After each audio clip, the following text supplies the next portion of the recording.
Chapter 20. We traveled farther south and passed through the Ural Mountains.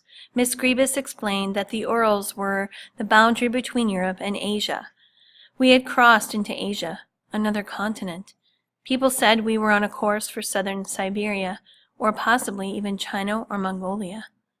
We tried for 3 days to sneak Ona's baby out, but the guards stood near whenever the doors were open.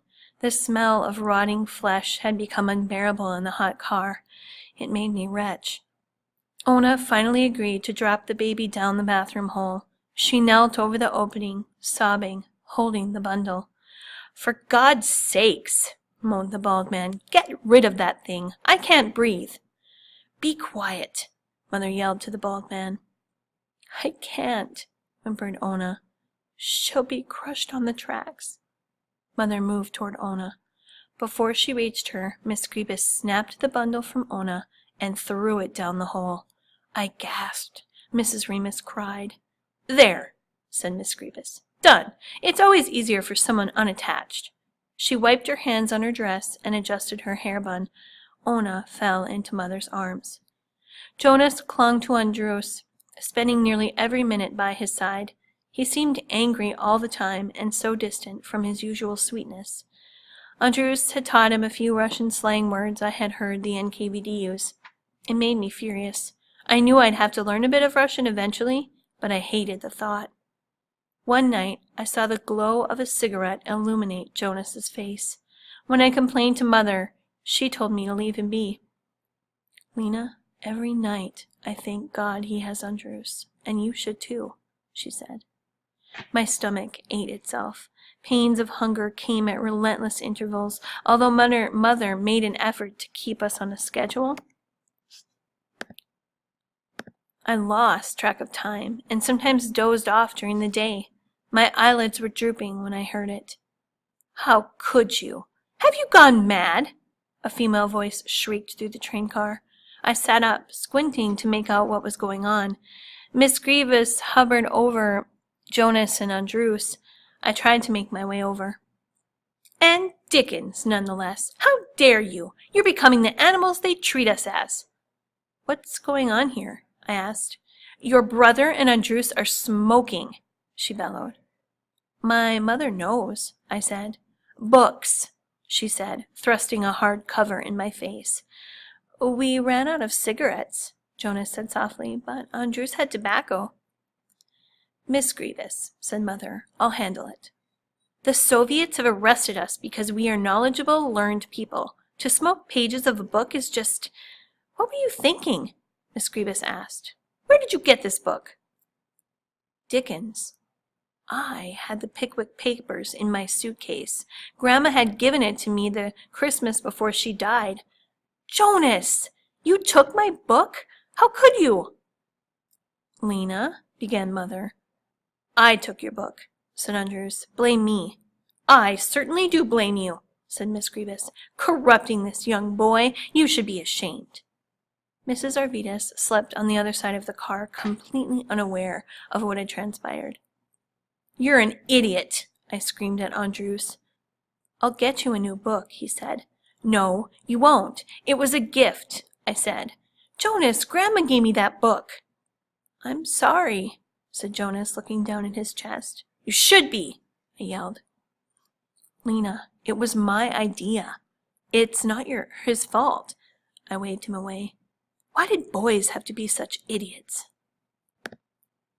Chapter 21. Weeks. I lost track of how long we have been traveling. I stopped watching for bodies to be hurled from the cars. Every time the train pulled away, we left a litter of corpses in our wake. What would people think if they saw them? Would someone bury them, or would they believe they really were thieves and prostitutes? I felt as if I were riding a pendulum. Just as I would swing into the abyss of hopelessness, the pendulum would swing back with some small goodness. One day, for example, just past Omsk, we stopped in the countryside, and there was a small kiosk. Mother bribed a guard to let her out of the car. She came running back, her entire skirt bowed full and heavy. She knelt down in the car and released her skirt. Candy, toffees, lollipops, black licorice, mountains of gumdrops, and other treats spilled out onto the floor, unfolding like a rainbow in front of us. Bright colors everywhere, pink, yellow, green, red, and enough for everyone. The children squealed with delight and jumped up and down. I bit into a gumdrop. A burst of citrus exploded in my mouth. I laughed, and Jonas laughed with me. There were cigarettes, matches, and dark chocolate wafers for the adults. They didn't have bread or anything substantial, explained Mother as she divided the treasure amongst everyone. There were no newspapers. Children grabbed Mother's legs in glee, thanking her. Foolish woman! Why do you waste your money on us? Said the bald man. Because you are hungry and tired, Mother said, handing the man a cigarette. And I know you would do the same for my children if they ever needed it. Bah! He scoffed and looked away. 2 days later, while on the bucket run, Andrews found an oval stone full of quartz and other minerals. Everyone passed it around, oohing and awing. Mrs. Arvidas joked and put it up to her finger as if it were a shimmering gemstone. Didn't you know? She said. I'm a train car princess. We laughed. People smiled, and I almost didn't recognize them. I looked over at Andrews. His face beamed with a grin that changed his appearance entirely. He was handsome when he smiled. Chapter 22. After 6 weeks, and the 3rd day without food, the train stopped. They did not open the door. The bald man, who'd been charting our progress from the city markers, called from the window slot. He guessed we were somewhere in the Altai region just north of China. I tried to peek through the cracks in the wagon boards, but it was dark outside. We banged on the doors. No one came. I thought of the loaf of bread I had left on my windowsill, still warm and swollen from the oven. If only I could have a piece, just one small pinch. My stomach burned with hunger and my head throbbed. I missed drawing on real paper, and I longed for light to sketch properly. I was sick of being so close to people. I felt their sour breath all over me, elbows and knees constantly in my back. Sometimes I had the urge to just start pushing people away from me. But it was no use. We were like matchsticks in a small box. Late morning came, and we heard clanking. The guards opened the door and said we would be getting out. Finally. My entire body trembled at the shock of daylight. I marked Altai on my handkerchief. Lena, Jonas, come here and comb your hair, Mother instructed. She smoothed at her clothes, a wasted effort, and helped me twist my hair into a crown. Twisting it made it itch even more. Remember, we must all stay together. Do not walk away or stray. Do you understand? We nodded. Mother still clutched her coat tightly under her arm. Where are we? Asked Jonas. Will they give us a bucket of water? I don't know yet, said Mother, fixing her own hair. She pulled out a tube of lipstick, and with a weak hand applied the melted color to her lips. Jonas smiled, and she winked back at him. The NKVD had bayoneted rifles at the ready. The sun reflected off the dagger-shaped blades. They could puncture us within a fraction of a second. Miss Grebus and Mrs. Remus helped the small children out first, and we followed. Andrews and the gray-haired gentleman carried the bald man from the car. We weren't at a train station. We were in a wide, deep valley, surrounded by forested hills. I saw mountains in the distance. The sky had never looked so blue and so beautiful. I had to shade my eyes from the intense sun. I breathed deeply and felt the crisp, clean air draft my polluted lungs. The NKVD directed the deportees from each train car to sit in groups on the grass, 20 feet from the tracks. We were given 2 buckets of slop and water. The children lunged for it. First time I had seen the other passengers. There were thousands of people.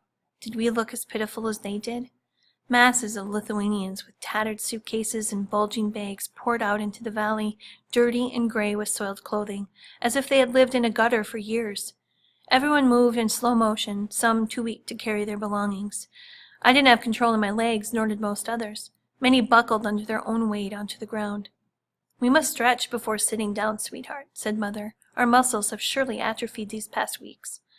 Jonas stretched. He looked like a filthy street beggar. His golden hair stuck to his head in matted clumps, and his lips were dry and cracked.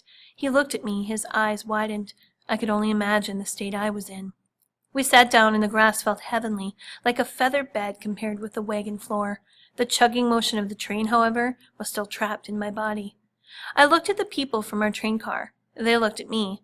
Revealed by daylight, we saw the strangers that we had shared a black closet with for 6 weeks. Ona was only a few years older than me. It had been dark when they had put her on the truck in front of the hospital. Mrs. Arvidas was more attractive than her shadow. She had a very shapely figure, smooth brown hair and full lips.